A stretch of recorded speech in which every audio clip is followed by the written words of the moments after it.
Let's look at some of these pictures you've got with you today and tell me what significance they have to you.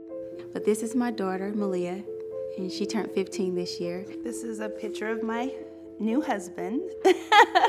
My wonderful husband, Harvey, my daughter, Megan. And my daughter, Sarah Kate, and she's 11. This is my family. This is my husband, my daughter Emily, my daughter Hannah, and this is our foster daughter, and we are in the process of trying to adopt her. I'm going to show you something, and I'm not sure if you've seen this recently or if you've ever even seen that. Is that me? That's you. It's my boob. That's your mammogram.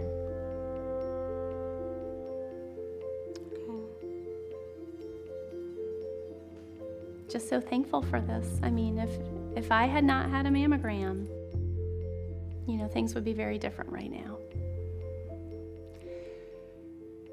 This mammogram, it changed my life.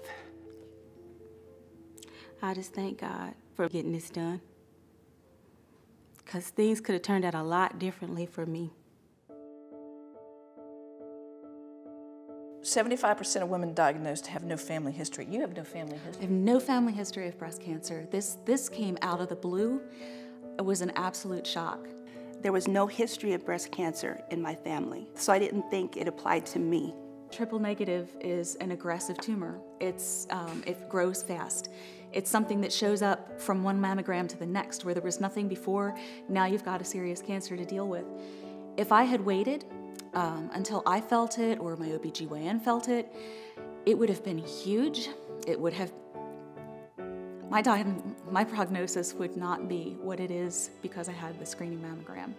If we think about getting your mammograms every other year, if I had not had it this year, I would be a year further from knowing that I had cancer. I had my mammograms yearly. I didn't have radiation or chemotherapy because early detection. When it's in the ducts and has not broken out into the breast tissue, you have no symptoms at all.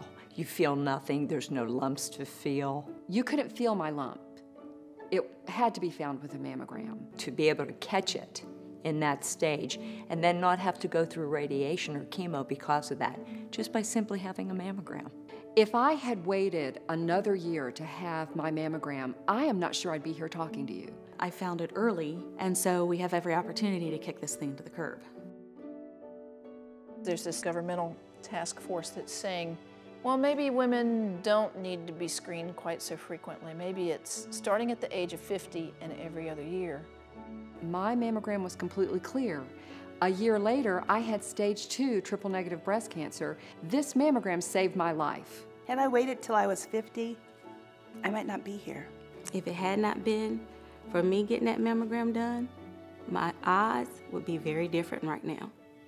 If I had not had a mammogram by the age of 40, I would probably be dead right now. Who says that 50 is early enough? You let one of your relatives, your mother or your sister, wait and see what happens. It's going to be a lot of lives lost if we wait until it's 50 before we can get our first exam. Early detection is what will save lives. Why would people keep early detection out of the hands of women? That just means more of us are going to die. I take this really seriously. If I had waited another year, or God forbid I had decided to wait until 50, there's a really good chance this thing would have killed me.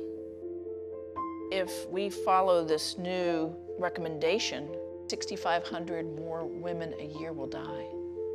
Our lives shouldn't matter. And that's your mother, your sister, your daughter. I'm sorry, how much is a life worth? How much is a life worth? I have family that I want to see, and I have things that I have yet to do.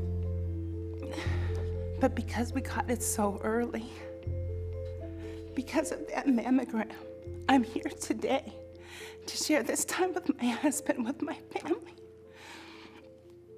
The percentage of lives that you would save is not worth the cost. So my life isn't worth it, and everyone else who's under 50, their life isn't worth it. I mean, that's crazy. And because of this picture, I get to keep this.